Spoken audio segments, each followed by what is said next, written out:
This is Buster Cherry, and you are listening to a premium episode of the Bugle Weekly. Here are your hosts, Richard Greaser and Rod Palmer. Folks, welcome back to another paid subscriber episode of the Bugle Weekly, and boy, do we have one for you today. We have just been ranting for the last, I don't know how long, 45 minutes, and it could have been a podcast in itself, but folks, the Libertarians are a bunch of fucking faggots, and we don't give a shit that Tommy Massey lost, and neither should you, because we know if you're a paid subscriber to our show and you're listening to this, you're not a faggot. And if you are, you should probably unsubscribe. But yeah, so Thomas Massey lost, you know, and our timeline was full of people bitching and moaning about like how the Republic was lost. You know, we had some brilliant insight from Michelle Weekly, as always. You know, Bruce Fenton was, you know, talking about how like we can't vote our way out of it. You know, this is new revelation for Bruce Fenton in 2026. After the release of the Epstein files, after, you know, just endless wars, after, you know, the COVID pandemic, after, you know, Palantir, like, is up your asshole and everything that you do, after, you know, the general pleb is coming to the realization, the most retarded pleb in the world is coming to the realization that you can't taper a Ponzi. Bruce Fenton is coming to the realization that you can't vote your way out of it. So I think we are going to talk about how retarded libertarians are, specifically, you know, the political libertarians, the purity test libertarians. It's like, it's the political party of plebs with liberty purity test. And,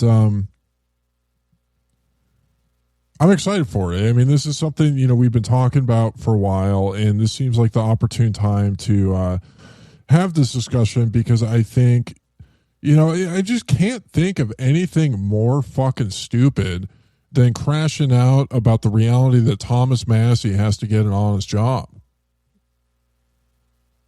But yeah, what do you think, Rob? Yeah. If you want to talk crazy, if you want to talk audacious, if you want to talk annoying, let's talk libertarian, because this weekend, Memorial Day weekend, the first weekend of summer, the beginning of white boy summer, sun is out, sun is shining, it's warm, girls are in sundresses, getting mosquito bites and sunburns, out on the lake on the afternoon or the beach, whatever you're doing at a barbecue. And then you look down at your phone and you got your Telegram, your Signal, the group chats lighting up, people hitting you up on the DMs, and it's your libertarian friends, and they're saying, "Hey, what are you doing?" And you're like, "I'm out with my family. We're lighting off fireworks and you know, grilling steaks." And he's like, "You need to get online and you need to glaze Thomas Massey.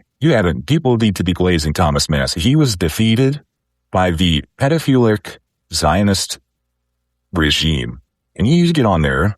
You need to defend Thomas Massey." I'm like, you are crazy if you think that I'm going to stop hanging out with my wife and she's wearing a dress, she's not wearing a bra, and her tits are in the sun. If I'm gonna leave that to go get on my computer and glaze Thomas Massey, like, you're crazy. Like, what do they expect from us? Like, they expect us to glaze Thomas Massey. They expect us to, you know, "Hey, you haven't mentioned the Epstein files in 4.5 days. What's wrong? What's wrong? Are you not a part of this movement anymore?" Or they say, hey, I haven't heard you bring up the tragedy in Gaza. Are you simping for Benjamin Netanyahu? All of a sudden, are you no longer America first, Christ is king? Do you don't believe Bitcoin is already won? It's like, whoa, dude. Like, I don't have to dedicate my life to blaming Bibi, to blaming Epstein class, to blaming Trump for being grumpy that day. It's like, this is white boy summer. It's time to get with it. And they refuse. Libertarians are going into white guy summer, kicking and screaming. It's incredible because, the libertarian philosophy is about living in this world that individuals take more personal responsibility and they don't outsource it to the state. And yet, with all of their political messaging online, they are coming from the perspective of being a victim and that all their problems in life are other people's fault. And so they're doing the reverse of taking personal responsibility.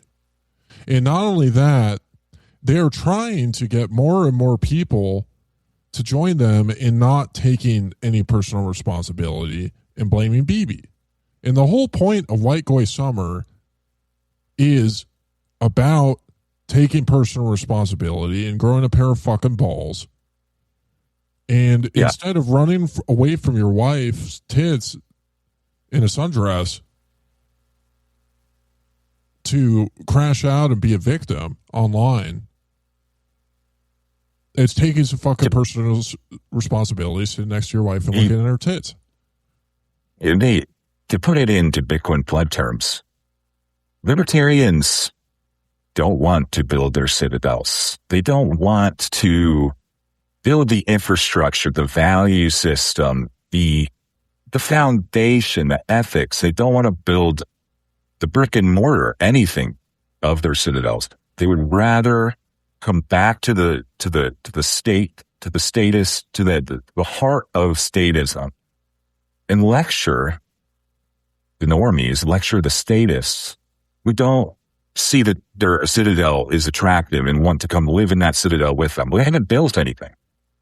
They haven't even shown potential to build anything. All they've got is Austrian economics pleb slop and pictures made AI slop pictures of how perfect utopian society would be if Ron Paul had become president of the United States in 2008. And they wonder why nobody believes them. Nobody is influenced by them. Nobody is persuaded by their slop. It's because they have built nothing and shown no proclivity to be builders. No, they're bitchers, and they think, and this is like where a lot of the Bitcoin plebs live is there's what many of these individuals that are like this, what they ultimately want is they want to feel powerless, and they want to have a cathartic release in their powerlessness. They want to sit there and say that they're doing something while doing absolutely nothing. And what is satisfying for them is not actually living in the world that they claim they want to live in, but having their like they much prefer to get a pat on the back for winning a purity test and sit in a social group, saying, getting applauded for having the correct opinions about things than they would to actually enact anything that they say that they care about. And they would rather blame BB for the conflict and war and injustice in society. They would rather get credit for being against the war in Iran instead of figuring out how to open the Strait of Hormuz. They love to identify the problem after everyone else has already come to consensus on what the problem actually is. And they take credit for knowing that information slightly earlier, but they do nothing to impact it. And they do nothing to take advantage of it. And they do nothing to better, not even anybody else's situation with this information. They do nothing to benefit themselves with this information. Like the point of listening to Bitcoin podcasts isn't to educate people on the way that the monetary system or the way that the world works at a party. Right, Nobody wants to go to a cocktail hour and get stuck sitting next to Kanza, going over every single contradiction made by the Keynesian economists and their critiques of Friedrich Hayek. I mean, imagine going to a party and getting lectured by a pleb on how you're a pedophile unless you run Bitcoin Knots. Or how you're a pedophile if you haven't read Human Action cover to cover twice a year by Ludwig von Mises. Or essentially supporting the Epstein class if you don't tweet on a regular basis that taxation is theft. I mean, it's like, it's unbelievable to me to just watch these individuals. It's time, I believe, to stop tolerating this bullshit of, the libertarians thinking that they shouldn't be treated like they're adults, because they're not. They shouldn't be applauded, for having the right opinions about things. It's like the libertarians ultimately it's like they want their participation trophies in politics. They're showing up. They're children. They go to bed and they squeeze their BBs or their teddy bears or whatever it is, whatever they're clinging to, their comfort that somebody else's fault. Nothing that they could have done would have changed it. That they were right, and everybody else should have. If everybody else just agreed with them, the world would have zero problems. Bitcoin would be $100 trillion. Ron Paul would be president. Thomas Massey would be the chief scientist of the world because he went to MIT, and everything would be perfect. And they are the Disney adults of politics.